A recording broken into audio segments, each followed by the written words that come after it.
This is an officer-involved shooting near 16th Street in Portland. Police are talking. Ernie LeBeau is there. Ernie.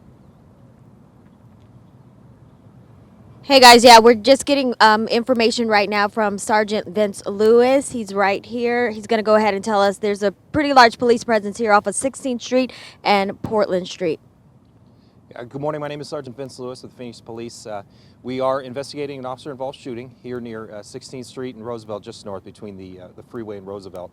It's a rather complex scene. I'm going to try to take it slow because there's many moving parts to this, but I do want to let you know that this information that I have right now is preliminary. It's the best information that we have right now. So there's going to be a lot of questions later on. Hopefully the investigation will answer that. But about 3:15 this morning, Phoenix Police were in the area investigating. They were finishing up with another call when they noticed a group of juveniles, young adults, right in that age range of late teens, early 20s. They appeared to be drinking and walking through the streets. At one point, somebody threw a bottle at a car, at a passing car. The officers attempted to make contact with them, at which time the group scattered. The officers called for help, and they started running in a couple of different directions. One of the officers encountered a subject believed to be armed in the area of about 14th Street and Portland. There was shots exchanged at that point. That subject did run onto the off-ramp at 16th Street, was then struck by a vehicle. That vehicle did not remain at the scene. That person was found deceased, pronounced deceased at that location. So that's one of the four suspects.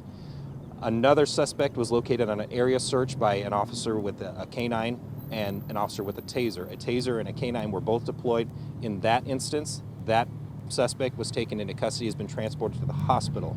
It's expected to survive injuries at this time. There were two others, both were located and are in custody at this time. There was a second exchange of gunfire. I'm not sure if any of the suspects in that exchange were struck by that gunfire, but the two that are here on scene that are in custody are not injured. So we have one suspect who was involved in a gunfire exchange with police. It was then struck and is now deceased. And we have another that was transported to the hospital. There were no injuries to officers, and again, I understand there's a very complex and there's a lot of moving parts to this, so hopefully the investigation will solve that. But we do have 16th Street closed from roughly about Roosevelt to the freeway just south of McDowell. We're going to stay here in the area for the next few hours. The scene is safe. What's going to take place now are two concurrent investigations. A criminal investigation that's going to partner with the Maricopa County Attorney's Office to take a look at what exactly took place, because again, we do have somebody who was pronounced deceased after an exchange of gunfire with police. We have a second investigation that's going to be led by our Professional Standards Bureau, our internal affairs. They're going to take a look at this investigation by policy to see what's taking place. We have several officers that are here not only to help with scene security, but we also have our employee assistance unit who is going to be here to check on those officers' welfare along with our chaplain program. We have plenty of resources from investigative units and others just to make sure that we go over this very thoroughly, and hopefully we'll answer those questions about why the police presence and what goes into this. Do you have any questions thus far?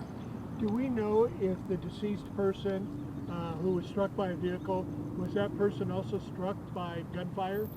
We are looking into that, so that's a great question. We're going to look into that and see. It appears so, but I want to make sure that I have that solid information before we share that. Now, for people traveling in the area, just to be mindful of I-10, the I-10 on-ramp, the westbound side at I-17, is that closed due to this investigation? I want to verify the full extent of the closures. I know that 16th is closed from Roosevelt to McDowell. That will affect the on-off ramps, but to that extent, I don't have the specifics. Hopefully, I'll get that and share that. So motorists in the area on I-10 would probably have advance notice prior to getting on and off. Definitely the eastbound off-ramp would be closed. When you had to